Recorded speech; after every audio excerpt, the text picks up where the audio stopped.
Goeiedag almal, welkom by Spirit Life School se 4de lesing van die profetiese skool.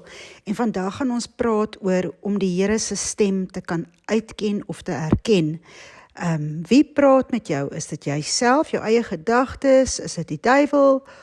Is dit die Here? En hoe om te reageer dan op sy stem? So, Romeine 8 vers 14 sê, want almal wat deur die Gees van God gelei word, die is kinders van God. So as ons daai teksvers net omruil, dan kan hy so lees, kinders van God sal deur die Gees van God gelei word. Kom ek bid vir ons Vader, ek bid dat U met ons sal wees in hierdie lesing, dat U vir ons sal oopbreek, sodat ons U stem kan leer ken, net soos wat 'n skaapie sy herder se stem leer ken. Dat ons sal weet wanneer U met ons praat, wanneer dit ons self is wat praat, wanneer dit die vyand wat praat, maar dat ons sal leer werklik om U stem te leer ken in ons daaglikse lewe, sodat ons deur U Gees gelei kan word. So, in die Ou Testament het die Gees van God oor mense gekom. Julle kan gaan lees op soveel plekke, en ek gaan maar net vir julle 2 spesifieke voorbeelde gee in die skrif, 1 Samuel 10 vers 10, wat sê, nadat hulle daar by Gebea gekom het, ontmoet hulle met eens 'n groep profete, en die Gees van God het oor hom vaardig geword, sodat hy onder hulle geprofeteer het. 2 Samuel 19, vanaf vers 20 tot 24, daarop stuur Saul boodskappers om Dawid te gaan haal. Maar toe hulle die skare profete sien profeteer met Samuel as leier aan hulle hoof, het die Gees van God oor die boodskappers van Saul gekom, sodat hulle ook geprofeteer het.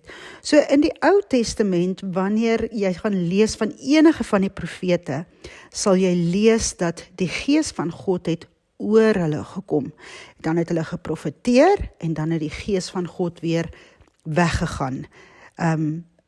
Hy was nie meer oor hulle, as ek het so kan sê, soos 'n wolk wat oor hulle was, of 'n mantel, of 'n of ander, maar dit was oor hulle gewees. So, alhoewel die Gees van God, glo ek in die Ou Testament, absoluut ook saam met mense was, wanneer hier sulke dinge gebeur het, soos om te profeteer, het die Gees van God oor hulle vaardig geword. In die Nuwe Testament het ek vir julle verduidelik, aan die begin, dat met wedergeboorte, kom woon die Heilige Gees binne in jou. Hy maak sy woning binne in jou gees, en hy lei jou. Dit is wat Jesus gesê het, as ek nie gaan nie, dan kan die Heilige Gees nie kom nie. Maar wanneer die Heilige Gees kom, dan sal hy binne in jou homself kom vaardig maak en woning maak, en daar sal hy jou, van daardie plek af, lei hy jou, en leer hy jou.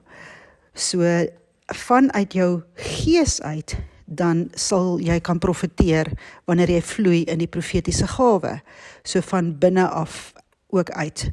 En wanneer ons later oor die gawes van die Heilige Gees gaan praat, sal ek vir jou verduidelik, hoe die Gees van God binne in jou manifesteer, of mense gesond maak, of blindes laat sien, of onderskeiding van gees, ensovoorts, ensovoorts.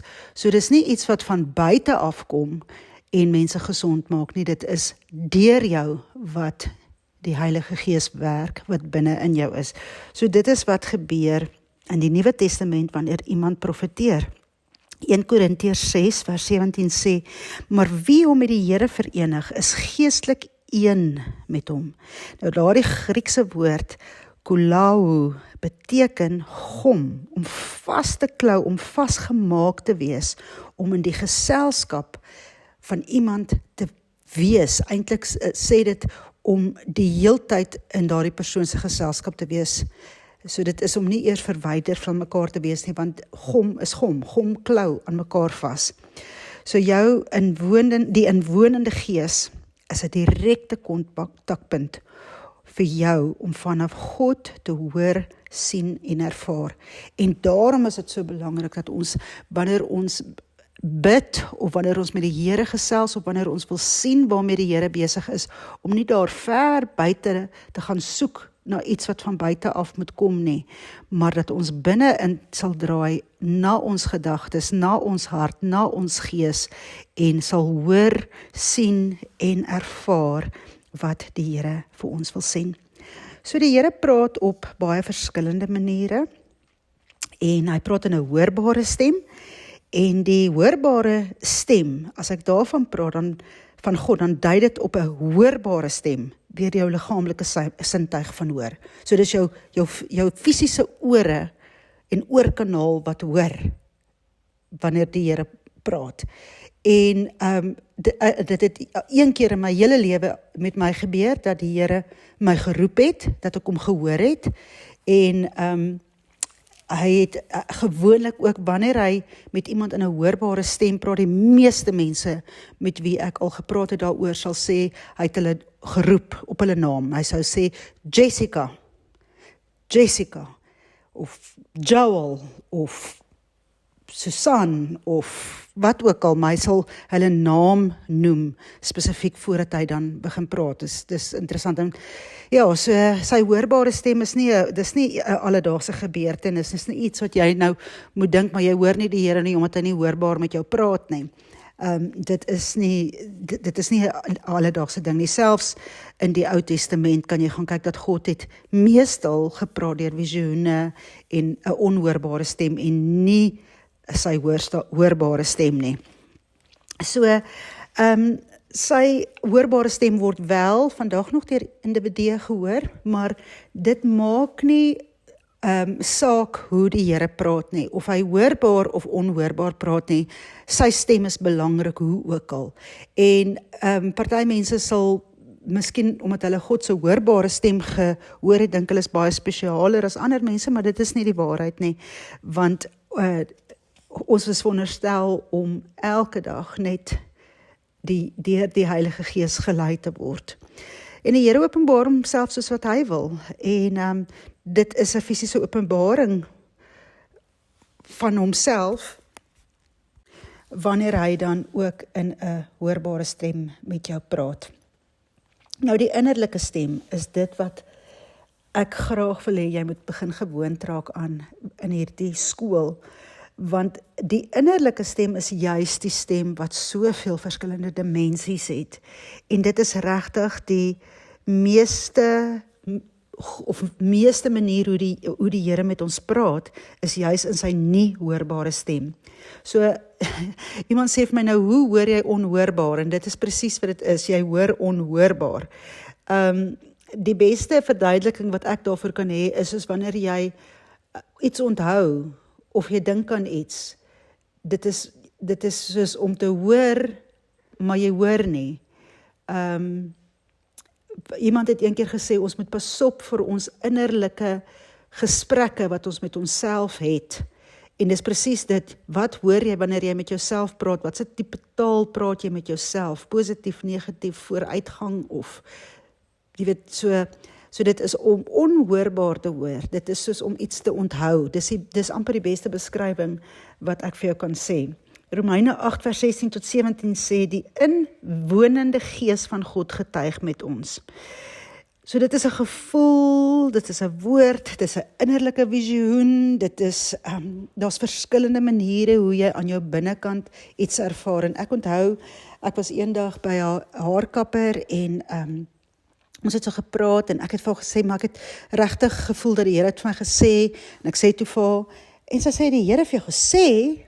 Ek sê, ja, en sy sê, nou hoe sê die Here vir iemand iets? Soos praat hy met jou, of hoe? Jy weet, en sy kon glad nie die begrip verstaan nie, en ek het net besef dat partykeer is dit regtig nie 'n begrip van mense om te verstaan, dat die Here met hulle kan praat nie, en dit is so 'n lewe eintlik van leegheid, want dit is God se begeerte om met ons te praat. Dit is hoekom hy die mens aan die begin geskape het, sodat hy 'n verhouding kon hê, en hy het met Adam en Eva gepraat en gesels dag en nag, en dit was aanhoudende, soos 'n vriendskapsverhouding wat daar was tussen God en mens, en dit is hoe dit veronderstel is ook vir ons as wedergebore Christene, om net met die Here te gesels dag en nag. En daarmee saam wil ek nie hê, jy moet jou gebedslewe gaan afskeep en dink jy het nie nodig om regtig in jou binnekamer in te gaan en met die Here tyd te spandeer en sy aangesig te soek nie. Maar behalwe vir dit is daar 'n heeldag 'n dialoog wat tussen jou en die Here kan plaasvind wanneer jy ook dan sy stem begin leer ken. En so dit is ook soos hierdie innerlike stem, hierdie onhoorbare stem aan jou binnekant is soos 'n bewuswording van iets wat die Here jou van wil bewus maak. 'n Voorgevoel, 'n idee, 'n vrees, vrede of onvrede of net iets wat hy met jou wil deel en dit spring in jou hart op. Ek dink net aan dinge in my lewe al wat eintlik nie pas in my persoonlikheid nie en hoe die Here net daardie idee na my toe gebring het of vir my iets gesê daaroor en hoe dit dan uitgeloop het en uitgekring het na iets soveel groter omdat dit die stem van die Here is. Want jy sien die Here, hy kyk nie na jou potensiaal en besluit om daarmee te werk en hy kyk nie na jou vermoëns nie. Hy kyk hoe hy sterk kan wees in jou, want is juis in jou swakhede wat hy sterk wil wees. So hy werk vanuit sy potensiaal en hy werk vanuit sy krag uit hoe hy dinge aan jou wil openbaar maak. So dinge wat jy miskien nie eers natuurlik en sterk is nie, sal die Here kom en hy sal vir jou kom idees en so voorts gee. Ek wil net praat hier oor die vrede en die onvrede. Ek lees vir julle Colossians 3 verse 15 in die Amplified, and let the peace, soul harmony which comes from Christ's rule act as an umpire continually in your hearts, deciding and settling with finality all questions that arise in your mind.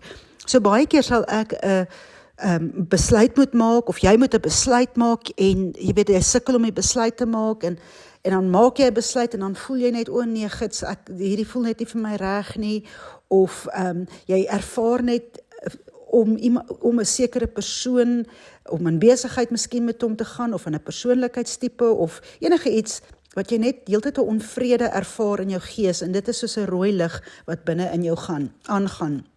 So, wanneer jy 'n besluit maak en die rooi lig, daai onvrede kom aan in jou binneste, dan weet jy basies dat jy 'n verkeerde besluit geneem het. En ons gaan so 'n bietjie in 'n volgende lesing gaan ek met julle praat oor die eerste woordbeginsel. Ek wil dit nie nou hier ingooi nie, want dit is definitief in een van die ander lesings, maar dit gaan juist daaroor dat daardie vrede vanuit 'n besluit wat geneem is of wat die Here geneem het, moet 'n mens by bly. En ja, so as jy nie in jou binneste vrede het nie, dan jy weet, soos kom ons sê met 'n kar koop en alles lyk net reg aan hierdie kar. Die binnekant, die buitekant, die kilometerlesings, alles op die boekie sê hierdie kar is die 100%ste kar wat jy kan koop. Maar jy voel net nie vrede nie. Jy kry net nie daai innerlike oortuiging of vrede dat jy hierdie kar moet koop nie. Dan kan jy maar weet dat die Heilige Gees is wat jou waarsku teenoor ietsie. So, dis net 'n absolute oortuiging in jou binneste. Jy weet net. Dis net iets wat jy weet hoe die Here met jou praat. Nommer 5 hierso, jou geestelike sintuie word attent gemaak op sekere dinge. So jou geestelike ore wat hoor, jou geestelike oë wat sien. Ek meen, blinde mense kan in die gees insien. Jy kan sien as jy slaap, jou oë is toe, want jy droom en dan sien jy in jou slaap. Jou geestelike smaaksintuig, jou geestelike reuksintuig en ook jou fisiese gevoel en jou emosies. En ek het nou met die seminar Saterdag vertel ek vir die groep, ek is in die Kaap en hierdie my vriendin sê vir my, sy wil my baie graag aan haar buurvrou gaan voorstel. Nou ons het nou nog nooit die mense ontmoet nie en hulle het so 'n pragtige huis daar in Hermanus en ek is baie nuuskierig oor die huis want ek kan sien dis baie baie mooi en ek kan sien is baie kreatief en kunstig en so aan. Maar in elk geval ons kom toe nou daar aan en hulle maak vir ons heerlike koffietjies en daar's mooiste lekkerste koekies en so aan. En ek vra toe vir die vroutjie of ek sê toe vir haar, jou huis is so mooi, dis so kunstig en so kreatief. Wil sy nie net 'n bietjie vir my wys nie? En sy sê ja, nee, sy sal vir my wys. En hoe nader ons aan haar studio kom waar sy skilder en so voorts, begin ek al hoe meer emosioneel raak, en ek voel net hoe dit emosioneel in my raak, en ek kan nie verstaan, jy weet, ek ken nie eers hierdie mense, ek kan nie nou hier emosioneel raak, en toe ons nou uiteindelik binne in haar studio kom, toe is ek al snot en trane, ek huil sommer lelik, en sy sê, wat is fout, wil jy 'n bietjie water, en ek sê, nee, en haar dogter is toe nou so bekommerd, en sy kom nader, en sy sê, wat is fout? Ek dink die Heilige Gees het iets hiermee te doen, sê ek vir hulle. En dit is nou presies daarvan wat ek praat, is partykeer is jou gevoelens, jou emosies is so ingestel op wat in die gees gebeur, want toe ek nou die volgende oggend vroeg met die Here oor dit praat, toe het hy vir my gewys wat aangaan in haar studio, en hoe daar 'n beweging tussen hemel en aarde in haar studio gebeur, en die engele wat daar is, en dis nogal 'n hele visioen, en dit was pragtig geweest, maar ja, so dit was hoekom ek so emosioneel geraak het. En en dan ook partykeer sal jy sal in 'n diens wees, en jy sal net ewe skielik 'n verskriklike pyn in jou arm of voet of heup of rug voel, of 'n steekpyn in jou kop of wat ook al, en dan is dit nie altyd jou spesifieke wat spesifiek met jou gebeur nie, maar dit is iets wat die Here jou op patent wil maak in iemand, en hy gee vir jou basies 'n woord van kennis om te sê, hier's iemand met daai pyn, of daar's 'n behoefte aan gebed vir dit, en dan kan jy dit noem, en jy weet, en ek het dit al 'n paar keer gedoen, en dan kom daai persoon, en ons bid vir daai persoon, maar die Here het dit op daai oomblik openbaar, what the Lord reveals, the Lord wants to heal. Ek het al parfuum, maar jy kan ruik is nie 'n aardse parfuum nie, het ek parfuum geruik in die gees, olie geruik, jy weet, so, daar's dinge wat gebeur in die geestelike realm, en die Here gebruik ons geestelike sintuie, nie ons fisiese sintuie, om ook dan met ons te praat. Dit is so belangrik om die geestelike te begeer. Begeerte is een van die sterkste gevoel, en of dit nou waardig of onwaardige begeerte is, dit is net 'n absolute drang om te wil hê wat jy wil hê. En of dit nou in die werklikheid is, jy het hierdie begeerte vir hierdie huis of kar of man of vrou of wat ook al, en of dit in jou verbeelding is, jy dink daar is hierdie iets vir jou, jy weet, daar's mense wat dink, mense is verlief op hulle, net omdat hulle begeerte so sterk is, maar dit bestaan nie eintlik nie. Maar dit is 'n diep, passievolle wens na iets, en gebaseer op 'n gevoel van behoefte, en selfs 'n honger, jy weet, dit is soos 'n krywing wat net binne in jou is, en dit dring jou, en dit dryf jou om dit na te jaag.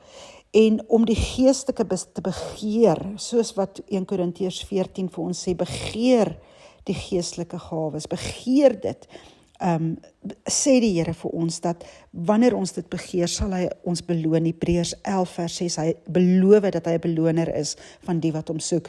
En so een van die groot dinge om die Here te kan hoor, sien en ervaar, is 'n begeerte, 'n absolute begeerte, na heel eerstens die teenwoordigheid van die Here in jou lewe, om hom te soek, nie so seer net die gawes nie, maar dan wil ek jou ook herinner, die gawes kom vanuit hom uit, so dit werk een op een.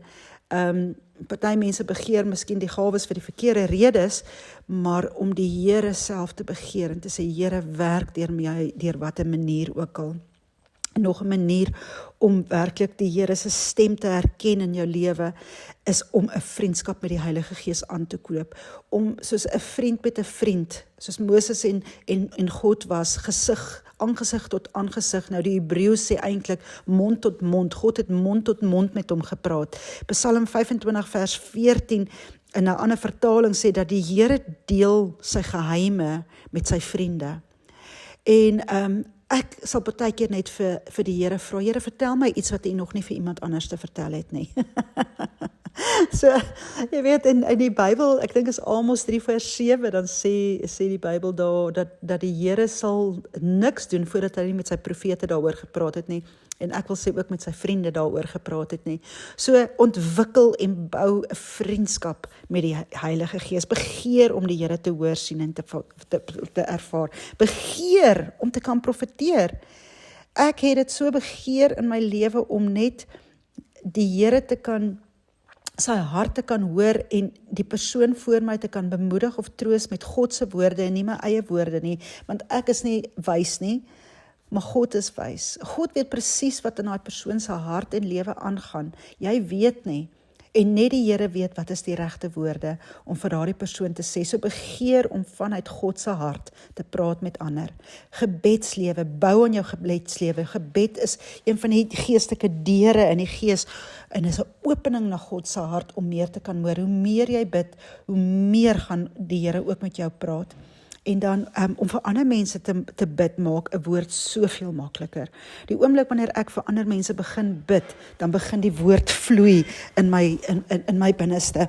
En ek sal vir hulle bid en dan vanuit 'n gebed uit begin 'n ander woord net vloei. Jy weet dit bly nie by gebed nie. Jy sal sê, Vader, ek bid vandag vir my kind, ek bid dat U met hom sal wees waar hy nou eksamen sal skryf en ek verklaar sommer net dat hy sal onthou en dat U in sy lewe sal inspreek en dat hierdie eksamen 'n klein stapie is. En so begin jy profeteer later dat dit nie net 'n gebed is nie. Nie net intersessie vir hierdie persoon is nie. Wanneer jy intersessie bid vir 'n land of 'n nasie of so ietsie, saam met intersessie kom dit daaroor dat jy begin profeteer ook oor hierdie land of dorp of mense of groepe of wat ook al. Lees en leer jou Bybel ken, gee. Voed jou binneste met die woord. Eet die Bybel, sodat jy uit 'n plek van woord, van die Bybelse woord, aan jouself en ander kan profeteer. Want daar is so 'n sterk taal in die Bybel wat geïnspireer is deur die Gees van God. So die oomblik wanneer jy Bybel lees en jy begin vir iemand bid en profeteer in sy lewe en jy staan op skrif en jy proklameer hierdie skrif oor hierdie persoon. Ek onthou die baie jare terug het iemand vir my Jeremia 29 vers 11 as 'n profetiese woord gegee. Ek het gedink, dis die mooiste profetiese woord wat ek in my hele lewe gekry het. Ek het nie eers geweet dit staan in die Bybel nie, maar dit was so mooi en ek het dit gaan neerskryf en ek het dit net vir myself gehou. Toe ek nou later gesien, daai is 'n baie gewilde teksvers, maar dit maak nie sy krag minder nie. Dit maak glad nie sy krag minder nie. So lees jou Bybel, leer jou Bybel. Die ander ding van 'n Bybel is dit leer jou simbolieke. Dit is belangrik om Bybelse simbolieke te leer. As jy gaan, jy weet, profetiese taal is baie simboliek. So die oomblik wat jy die Bybel lees, dan sien jy, die Bybel is vol dinge wat sê, soos die sneeu afkom, so sal my woord wees. Soos dit en dit en dit, so is dit. En so verduidelik die Bybel dan ook vir jou simbolieke. Ek gaan nou op 'n tweede stemboodskap die res van die lesing opneem. Hierdie is lesing 4, erken die stem van die Here, en ons het gestop by ontwikkel en kweek 'n sensitiewe gees, punt 4, nommer G. En ons het geëindig waar ek vir jou gesê het om die Bybel te lees sodat jy ook die profetiese taal van simbolieke kan aanleer. So ons gaan oor na H toe. Bid die woord, bid skrif en profeteer daaruit. Wanneer jy dit begin doen, dra jy of hardloop jy op 'n geestelike krag wat deur die Heilige Gees geïnspireer is. Bid dit deur vir jou om 'n sensitiewe gees te kweek sodat jy die Here se stem duideliker kan hoor. Begin by skrif en bid dit in jou lewe in. Vat die Bybel net soos wat hy is en begin lees. Begin dit hardop vir jou lees en sê ek verklaar dat die Here die engele opdrag gee om my te beskerm. Ek skuil in die Allerhoogste van die Almagtige. Ek is soos 'n roos van Saron. Begin dit oor jouself, profeteer die skrif self. Dan nommer I, ontwikkel 'n geestelike bewustheid. Gee aandag aan jou innerlike mens. Ons is so besig en ons gaan so aan in die lewe en dan gebeur dinge in ons innerlike en in ons binnekant en ons het nie eintlik 'n besef wat aangaan nie. En dit is so nodig om net iewers vir jou 'n tyd te vat en stil te word en net aandag te gee aan jou innerlike mens. Waarmee is die Heilige Gees besig in jou binneste? Nommer J, aanbidding in gees en in waarheid. Ons volgende lesingkie gaan juis gaan oor hoe die praat in tale en die spreek in tale en profetiese woord, hoe hulle saamwerk. So dis belangrik ook dat jy in gees ook sal bid. En ek gaan, wanneer ek daardie lesing met jou behandel, gaan ek vir jou verduidelik hoekom dit dan ook so belangrik is. En partykeer, jy weet, ek verwys maar na myself toe as voorbeeld, maar partykeer sal ek net sit en ek sal net in die gees bid vir 'n halfuur lank. Wanneer my mond wil oorgaan na Engels of Afrikaans toe, dan dwing ek om terug om weer in die gees te bid.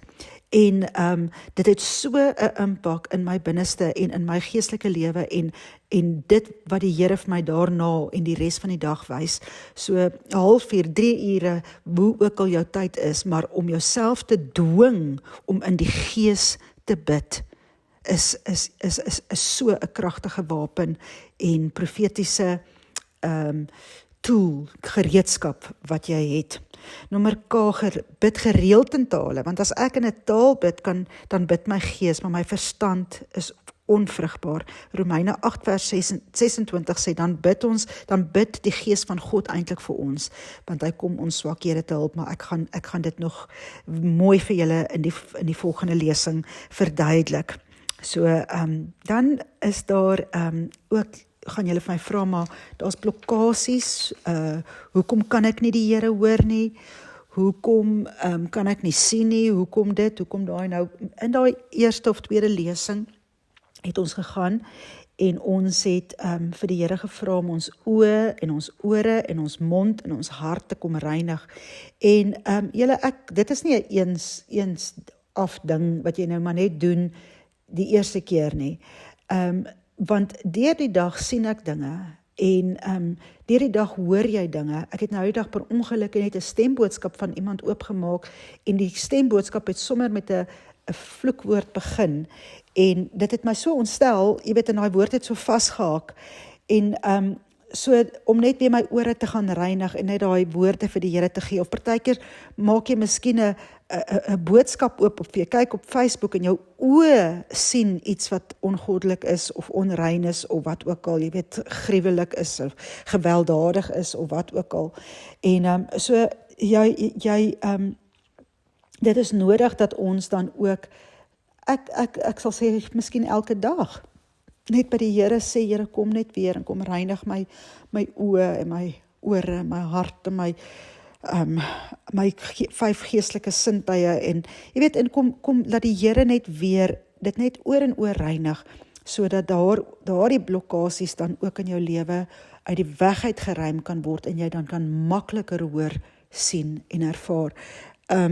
Jy weet, ons is dalk al so gekritiseer miskien in ons lewens, dat ons nie eers meer geestelik wil hoor nie, want ons is so bang, ons kry pak sla en raas by die Here, of ons is al, jy weet, ons is al so gewoond in ons werk, dat ons net lelike dinge raak sien, dat ons nie meer eers wil sien nie, en so moet ons leer om hierdie 5 geestelike sintuie van ons skoon te hou en reinig te hou, en dit elke dag vir die Here te offer, sodat hy kan kom en dit kan skoonmaak. Dan 'n tweede blokkasie, of laat ek sê eintlik blokkasie A, wat ek hier geskryf het, daai was sommer 'n bonus gewees, is jou verhouding en jou gebedslewe. Tyd met die Here is die grootste download van geestelike dinge. Wanneer jy tyd met die Here spandeer, soos sy woord sê, is hy 'n beloner. Hy is 'n beloner van die wat hom soek. En ek kan jou beloof, dat hoe meer tyd jy met die Here spandeer, hoe meer gaan jy in die geestelike groei, en hoe meer gaan jy hom hoor, sien en ervaar, hoe meer dinge gaan jy begin in die gees ervaar. Nog 'n blokkasie is onkunde. Dit is onkunde oor wat die Here sê, onkunde oor hoe die Here praat, onkunde oor jouself, onkunde oor protokol, soveel onkunde wat blokkasies ook in jou lewe, en wanneer ek sê blokkasies, wil ek ook net vir jou sê, ek praat nie, blokkasies is nie 'n straf nie, dis nou nie hierdie straf, die Here straf jou, nou kan jy hom nie hoor, sien en ervaar nie. Blokkasies gaan net daaroor, wat eintlik in jou eie hart en gedagtes aangaan, as gevolg van jou eie onkunde, hoor, sien of ervaar jy nie die Here nie. Die nommer C, jou verstand is net te besig. En baie keer wanneer ek bid, sal ek net 'n boekie langs my hou en ek sal bid en dan sal ek aan iets anders te dink, wat ek miskien by die werk moet onthou, dan skryf ek dit neer, dan bid ek verder. Dan onthou ek, gits, ek moet nog daai rekening betaal, dan skryf ek dit neer in my boekie en dan bid ek verder. En so is jou verstand kan so besig geraak, dat jy nie die Here kan hoor, sien en ervaar nie, want jou verstand is heeltemal te besig. Die woord busy, B-U-S-I, being under Satan's yoke, jy weet, om net te besig te wees, nie eers net jou verstand nie, net om besig te wees, en jouself besig te hou met soveel dinge, is absoluut net om nie die Here te kan hoor, sien en ervaar nie, want hoe moet jy tussen alles dit ook doen? En ek weet, daar is mamas, daar's mense wat baie besig is, en ek weet dat die Here jou ontmoet, maar ek sê nou vir jou, 5 minute in jou dag kan 'n verskil maak. 5 minute kan 'n verskil maak. 5 minute wat jy die Here in gees en waarheid soek en aanbid, kan 'n groot verskil in jou dag maak. Nou moenie dat dit by 5 minute bly nie. Jy weet, ek voel net, jou 10de van 'n dag, jou 10de moet jy heel eers aan die Here gee. En as jy sê, jy het ek noem nou sommer net 'n voorbeeld, 8 wakker ure van die dag. Wat is 'n 10de daarvan? Is dit 8 minute? Of ek weet nie, ek kan nou nie die som maak nie, maar maak julle maar die som. Maar in elk geval, om selfs net jou dag in te deel in 10de, en te sê, of net die eerste deel van jou dag vir die Here te gee. Party mense het nie in die oggende regtig baie tyd nie, want daar's te veel wat in hulle oggende gebeur, maar die oomblik wanneer hulle by die huis kom, en hulle daai eerste rustige oomblik het, miskien by die huis, dan om daai deel dan as hulle 10de te gebruik, maar om regtig tyd met die Here te spandeer, en jou verstand rustig te kry by die Here. Galasiërs 5:17 praat van die konflik tussen jou gees en vlees, en daar's onbeleide sondes, daar's onbeleide dinge, en ek het hier self met 'n ding nou gegaan, wat my gewete my net so heeltyd aangeklaat, dat ek moet regmaak, en ek het geweet, as ek nie hierdie saak gaan regmaak nie, gaan ek 'n blokkasie veroorsaak in my lewe, en dit was, ek moes 'n posisie van nederigheid inneem, en ek moes hierdie saak regmaak, voordat ek selfs hierdie volgende lesing kon opgeneem het. En die oomblik toe ek het reggemaak het, toe voel ek net hoe die gees van die Here, die vrede van die Here net weer binne in my vloei. So onbeleide sondes gaan blokkasies in jou lewe ook veroorsaak. Om jou hart te verhard, hoogmoed, 'n godsdienstige gees, die ryk jong man, jy weet, mammon gees, jy ryk jong man, Jesus het vir hom die geleentheid gegee om in die koninkryk te kan instap en al die geestelike dinge te kan ervaar, en sy geld was vir hom te belangrik en hy het weggeloop. So kyk na jou hart, jou verharding van jou hart teenoor ander mense, is daar woede en haat en bitterheid en onvergifnis in jou hart teenoor ander mense, gaan kyk daarna, sodat jou hart kan sag word. Die Heilige Gees praat deur 'n sagte hart. Hy praat in 'n sagte hart in. Jy weet, hy soek 'n plek waar hy saad kan gooi op 'n sagte grond, waar dit kan vrugbaar opkom en daar 'n oes kan wees. 'n Harde hart gaan nie saad van die Here ontvang nie. Dit gaan bo op hy grond bly lê, en dit gaan eintlik net vrot word, of deur die voëls opgepik word en stikkend brand ensovoorts. So om jou hart sag te maak, en sluit daarbey aan onvergifnis, bitterheid teenoor ander. Dan Esegiel 14 vers 3 tot 4 gaan ek vir jou net lees. Nou dit gaan oor die drekgode in jou hart. En wanneer jy drekgode, is gewoonlik hierdie begeertes wat onwaardig en ongoddelik is. Hierdie begeertes in jou hart wat so groot is, dat elke keer wanneer jy bid, en elke keer wat jy oor jouself profeteer, en elke keer wanneer jy voor ander mense staan om vir jou te bid of vir jou te profeteer, is dit presies hierdie ding wat jy wil hê ingespreek moet word. En dit word soos 'n afgod, soos 'n drekgod, 'n idol in jou hart. En die Bybel sê vir ons hier in Esegiel 14, hy sê, ek, die Here, sal jou volgens die menigte van die drekgode in jou hart, sal ek jou antwoord gee en teenoor jou profeteer.